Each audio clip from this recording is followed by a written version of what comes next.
All right, how y'all doing, Bones and Beards fans? This is Jeremy coming back to you with another little video here. This is actually a supplemental feeder that I have constructed, and really had good success with this over the years. This design right here was constructed with peripheral vision in mind.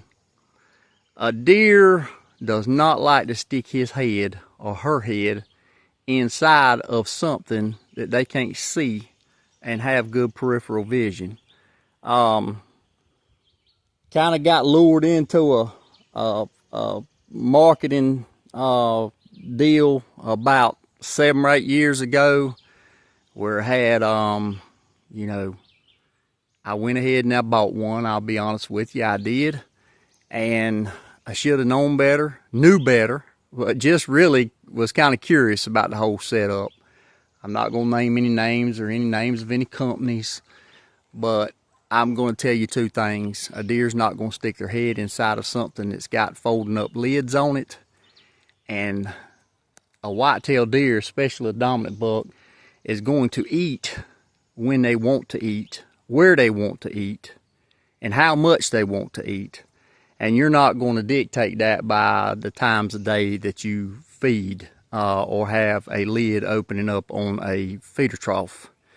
So going ahead and throwing that out of the way, I developed this, and I can tell you this, I've got tons and tons and tons of trail cam content that shows both mass amounts of bucks and does eating out of this trough. This trough right here will hold approximately 300 pounds. Y'all see that it's empty right now. Believe it or not, I filled that up, I think it was 9 days ago. So in the spring and the summer, my supplemental feeding goes way down. I take it to a slow drip because they literally, I've got a deer population up here that will absolutely decimate everything that I put out for them. But there are times during the year that when it's really stressful periods on the deer, you know, that late winter, right before spring green up, everything in the woods have been consumed, all your acorns, and it's really a hard time for the deer. So that's when my main supplemental feeding occurs, to try to help them get through to that spring green up. But I want to get back to the design of this, and if you guys got any questions about this, I'll be glad to go over it with you, what the design was. But if you'll notice here, most people, when they build any type of protein or covered protein trough, feeding trough, you know, they're going to, of course, put some type of roof over it. Little one piece of tin over the top of a trough, it ain't going to do nothing. You just might as well go ahead and forget that. If I'm going to take my hard-earned money and put it into putting protein in one of these troughs, I'm going to build a protein feeder that's going to keep that trough and that feed dry. So this trough is about 2.5 by 4 feet. And like I said, it holds about 300 pounds, but it's got an entire 8 by 8 roof over it. So, you know, you're going to have to get those storms in the summer, and you're going to get that blowing wind. And man, it can just absolutely decimate your expensive protein pellets and whatnot. And once rain hits them, I mean, I don't care what they say that's on them, rain guard or whatever this type of stuff is that they say they put on them. It might, you know, make it stay together for a day or so, but eventually you're going to have mold start to set in, and deer just, it's not palatable to a deer after that. So, you know, keeping it dry is the best solution. But the main reason I want to do this video is most people, when they build these types of troughs, they put 4 upright posts. As you can see right here, I've got 2. So if I'm a deer and I'm coming in here to feed, you know, both ends are going to be wide open.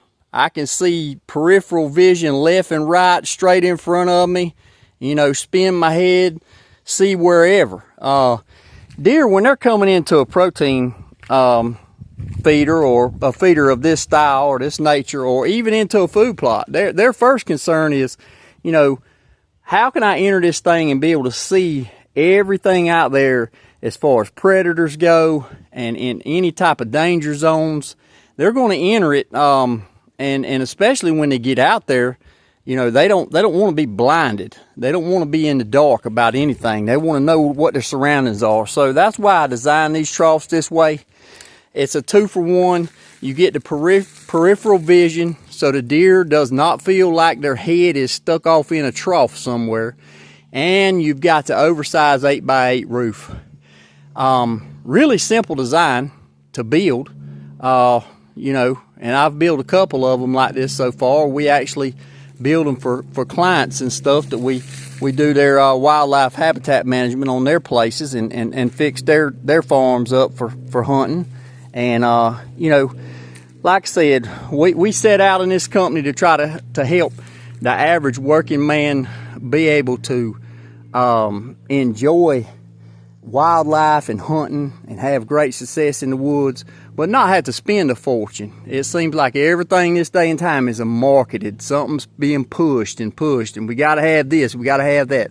Well, my daddy used to say a lot of things when I was little, but one thing that I can remember, I always wanted the most updated bow or the most updated shotgun or the updated rifle.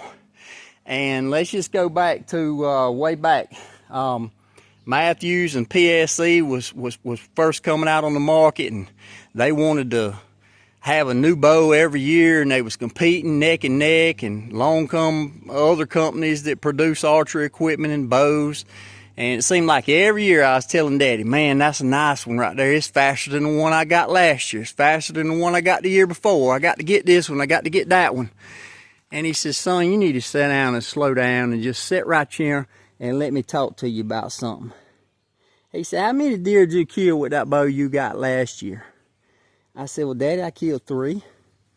He said, you brought them home and we ate them, and, you know, we cleaned them, because, you know, I was taught to go ahead and clean and eat everything that I harvest in the woods. I mean, if you ain't gonna eat it, then you ain't gonna kill it round where I was raised. But anyway, he always instilled in me a lot of things. But he asked me this. He said, did the deer that you killed with them bow last year, did they have any complaints? I said, no, how could they have some complaints? They was dead. He said, my point exactly, son. He said, God ain't making the deer no different this year. You don't have to have the greatest and latest, fastest, souped up bow on the market. You killed 3 with that one last year. The deer are the same this year. It'll kill them again. So, you know, that's kind of the principle that we want to go by.